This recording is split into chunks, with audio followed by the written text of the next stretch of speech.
घर की औरत पार्ट 2। मीना याद है ना आपको, जिसके ससुराल में ससुर और पति कैसे उसका और उसकी सास का अपमान किया करते थे। वैसे तो मीना को नौकरी की इजाजत मिल गई थी, लेकिन मीना, ये क्या है? खाना अभी तक नहीं बना। कब से मैं यहाँ बैठा हूँ कि नाश्ता कर लूँ। बस 2 मिनट, वो ऑफिस की एक ईमेल करनी है। तभी ससुर जी आ जाते हैं। मैंने कहता था जिस दिन ये फीमेल ईमेल करने लगेगी घर नहीं चलने वाला। तभी सास हाथ में नाश्ते की प्लेट ले आती है। ये लो, सभी उपमा खाओ। गर्मा गर्म स्वादिष्ट उपमा देखकर वाह माँ जी, 2 मिनट में ये कमाल, क्या बात है। वो आता है ना रेडी टू ईट वाला पैकेट, वही बनाया है। स्वाद बता बहू कैसा है। कल तक जो बीवी पति के नाम से ही कांपती थी, बहू के आ जाने के बाद कैसे उड़ रही है, ये देखकर ससुर जी को आ जाता है गुस्सा। हाँ, पैसे तो पेड़ पर उगते हैं ना, या तेरा बाप दे जा रहा है जो बैठे बैठे पैसे खर्च कर रही है।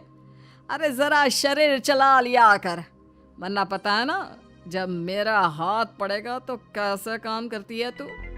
बहू बेटे के सामने खुद का अपमान सास बर्दाश्त नहीं कर पाती और रोती हुई कमरे में चली जाती है। क्या पापा, क्या जरूरत थी माँ से ऐसे बात करने की? सुबह से कुछ नहीं खाया है, अब जब खाना आया तो रुला दिया आपने। चलिए देखते हैं माँ कहाँ गई। मेरी जूती भी ना जाए उस पागल औरत को देखने। अरे क्या गलत काम मैंने? बस यही ना कि भाई पैसे बचाओ। अरे कमाने बाहर निकले ना तब पता चले कि कैसे हड्डी गल जाती है। बात तो सही कह रहे हैं पिताजी, माँ को तो बस पैसे उड़ाना आता है। अरे पर माँ ने तो सबके लिए नाश्ता ही बनाया था ना, कौन सा खुद के लिए गहने खरीदे थे। खैर, बहू समझ जाती है कि सारा मामला कमाई का ही है, क्योंकि सास कुछ करती नहीं, कुछ कमाती नहीं, तो ससुर जी उन पर हावी रहते हैं। फिर क्या था, अब थी बारी बहू की। माँ जी, दरवाजा खोलिए, देखिए मैं उपमा लेकर आई हूँ, गर्मा गर्म खा लेते हैं। सास कमरा खोल देती है। सामने खड़ी होती है बहू, हाथ में उपमा की प्लेट लेकर। बहू सास की सूजी आंख देखकर समझ जाती है कि मामला गड़बड़ है। वो बात पलटते हुए कहती है, माँ जी वो आपकी काली साड़ी पर काला ब्लाउज है ना, वो प्लीज मुझे दीजिए। मुझे कल ना काली साड़ी पहनी, लेकिन कोई ब्लाउज ही नहीं है। सास बहू की बात में अपना गम भूल जाती है। हाँ हाँ बहू, क्यों नहीं, वो तो मैंने अपने हाथों से डिजाइन किया था। चल अभी निकाल कर देती हूँ तुझे। सास बहू को ब्लाउज निकाल कर दे देती है। फिर अगले रोज, माँ जी आज तो ऑफिस पे कमाल ही हो गया। पता है क्या, सारी सहेलियों ने घेर लिया, पूछ रही थी ब्लाउज कहाँ से खरीदा। मैंने भी बोल दिया मेरी सास ने सिलाया, वो भी खुद डिजाइन करके। ये तो वही बात हो गई कि झोला छाप डॉक्टर की दवाई काम कर गई। अरे बहू, ये तो बस ऐसे ही बना दिया था। लेकिन माँ जी आपको पता है, ये देखिए 2 लोगों ने तो मुझे कपड़ा भी दे दिया और नाम भी, सेम टू सेम डिजाइन का ब्लाउज बना दो, और बदले में ये 2000 रुपए। हाथ में 2000 देखकर सास की तो आंखें फटी की फटी रह जाती है। अरे बहू, ये तो कमाल ही कर दिया। ये काम तो मैं कल तेरे ऑफिस जाने से पहले ही खत्म कर दूंगी। सच्ची माँ जी, कैसे इतनी जल्दी? अरे बहू, वो बस नाप है ना, उसी के आकार का काट काट कर डिजाइन ही तो देना है। ये तो मेरे बाएं हाथ का खेल है। अगले रोज बहू ऑफिस जाती है और फिर शाम को 2 ब्लाउज ले आती है। अरे बहू, क्या बात है, लेकिन इसकी डिजाइन। बहू फोन में सास को डिजाइन दिखाती है। अरे ये तो बच्चों वाला डिजाइन है, रुक अभी थोड़ी देर में ही दे देती हूँ। सास बहू को कपड़े सिल कर देती और बहू सास को रुपए। फिर एक रोज, माँ जी ये लीजिए कपड़े, लेकिन इसकी सिलाई मैंने ज्यादा ली है। तो क्या है ना, हैवी काम है तो मेहनत ज्यादा लगेगी ना आपको। अरे रहने देती बहू, मैंने कौन सी बुटीक खोली है। बहू को सास की बात में दम लगता है और वो कुछ सोचती हुई निकल जाती है। वो कमरे में बैठी होती है कि उसके ससुर की जोर जोर से चिल्लाने की आवाज आती है। फिर फिजूल खर्ची। अरे तुम्हारे जैसी बेकार नाकाम काज करने वाली औरत कब पैसे की कीमत समझेगी। क्या जरूरत थी ये मशीन खरीदने की? अरे वो मैंने EMI में ली है, आपको पता है ना कपड़े सिलने का कितना शौक है मुझे। हाँ तो क्या दर्जी बनोगी, लोगों को पकड़ पकड़ कर नाप लोगी?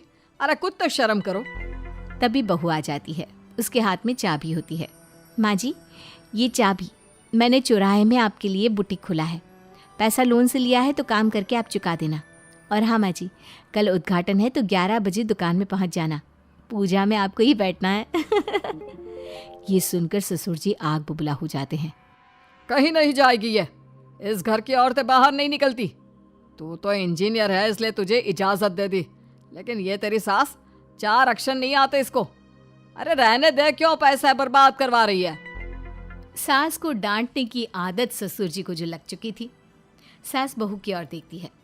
तो माँ जी कल वक्त से तैयार रहना। ससुर जी आप ही तो माँ जी को कहते थे ना उन्हें पैसे की कदर नहीं है, तो अब वो खुद ही कमाने जा रही हैं। अरे और क्या पापा, देखिए मीना ने कितना अच्छा बुटीक खुला है माँ के लिए। अरे रहने दो, ये कुछ नहीं कर पाएगी, गंवार कहीं की। ससुर की रजामंदी ना होने के बाद भी सास काम करती है, लेकिन ससुर भी ससुर होता है। एक रोज़ सास देर से घर आती है। कहाँ घूम रही थी? या कोई वक्त है घर आने का? घर का ठेका क्या आप मर्द लेंगे? अब लगोगी रसोई में, क्योंकि तुम्हारी बहू रानी भी नहीं आई अभी तक। पापा आज बाहर से ही मंगवा लेते हैं। आज बहुत ज़्यादा काम था, किसी की शादी का पूरा कपड़ा सिलना था। कल उन लोगों की ट्रेन थी, खुद बैठकर काम करवा कर गए हैं। बहू ये पैसे हैं आज के गल्ले के, ज़रा संभाल ले। ससुर देख रहा होता है कि कैसे कल तक जिस औरत को वो बुरा भला कहकर डरा कर रखता था वो आज उससे ज़्यादा कमा रही है। देखते हैं कितना दिन कमाती है। ससुर अब रोज़ कोई ना कोई ऐसा काम करता जिससे सास का काम बंद हो जाए। फिर एक दिन, हे भगवान 10 बज गया, बुटीक खोलने का वक्त हो गया है, लेकिन ये मेरी साड़ी, इस पर ये क्या गिर गया, पता नहीं किसने क्या डाल दिया, अब क्या करूं। सास दोबारा अलमारी से दूसरी साड़ी निकालती है, फिर उसे प्रेस करती है और किसी तरह बुटीक पहुंचती है जहां पहले से ही कस्टमर खड़े होते हैं। अरे क्या हो गया? लगता है काम चल गया तो मैडम के भाव बढ़ गए। पता है इस धूप में पिछले आधे घंटे से खड़े हैं, पता होता तो वो बगल वाली शॉप में ही दे देते। अरे अरे माफ़ करिएगा, वो क्या हुआ ना, तैयार होकर निकल ही रही थी कि साड़ी में सॉस गिर गया। दोबारा साड़ी चेंज की तो आप आई।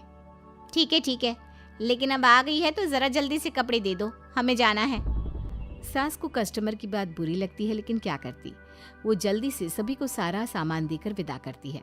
सारा दिन काम करती है। वो निकल ही रही थी कि एक कस्टमर आती है। जी वो मेरी साड़ी है ना शादी की, उसका लहंगा बनवाना है। हाँ हाँ क्यों नहीं, बनवा लो। शादी की साड़ी के साथ इमोशंस जुड़े होते हैं। बिल्कुल सही बोला आपने, परसों मेरी शादी की सालगिरह है तो ज़रा बना देना। अरे नहीं, इतनी जल्दी कहाँ तैयार होता है शादी का लहंगा, कम से कम 4 दिन तो। देखिए आप 2 दिनों में जितना कमाती है ना वो मैं आपको 1 दिन में दे दूँगी। बस मेरी ये शादी की साड़ी का लहंगा बना दीजिए। सास को भी अब पैसे की लालच आ जाती है। वो सोचती है कि वैसे भी कोई अर्जेंट काम नहीं है तो वो मैनेज कर लेगी। अब ठीक है, नाप दे दीजिए। औरत नाप देकर वहाँ से चली जाती है। सास सोचती है कि घर जाकर रात में काम करेगी। ये सोचकर वो उस औरत की शादी की साड़ी घर ले आती है। वाह, अब काम घर पर भी ले आ रही हो। हाँ लेकिन घबराइए नहीं, घर के काम में कोई असर नहीं होगा। सास घर का काम करती है, बहू के साथ खाना बनाती है, खिलाती है और फिर क्या बात है सासू माँ, बड़ी जल्दी जल्दी काम कर रही हैं आज। सास बहू को सारी बात बताती है। क्यों माँ जी, इतनी भी क्या मेहनत करना। अरे बात सिर्फ पैसे की नहीं है, बल्कि उस बेचारी औरत की इमोशंस की भी थी। ये उसकी शादी की साड़ी है ना। ससुर पास खड़ा सब सुन रहा था। अब देखो, बहुत काम करने का शौक है ना, कैसे भरे बाजार तुम्हारी दुकान खुद तुम बंद करोगी। जब सास पूरी रात काम करके सुबह लेटती है, मौका देखकर ससुर कैंची से साड़ी को काट देता है। अगली सुबह, चलो कल आधा लहंगा सिला था, आज पूरा करके शाम को ही उसे उसका लहंगा सौंप दूंगी। लेकिन ये क्या, सास जैसे ही लहंगा उठाती है, लहंगा तो फटा होता है। वहीं ससुर छुप कर सास को देख रहा था। हाय रे, ये किसने किया? ससुर छुप कर हंस रहा था। बहू देख लेती है और ससुर के पास जाती है। पिताजी, आपसे ऐसी छोटी हरकत की उम्मीद नहीं थी।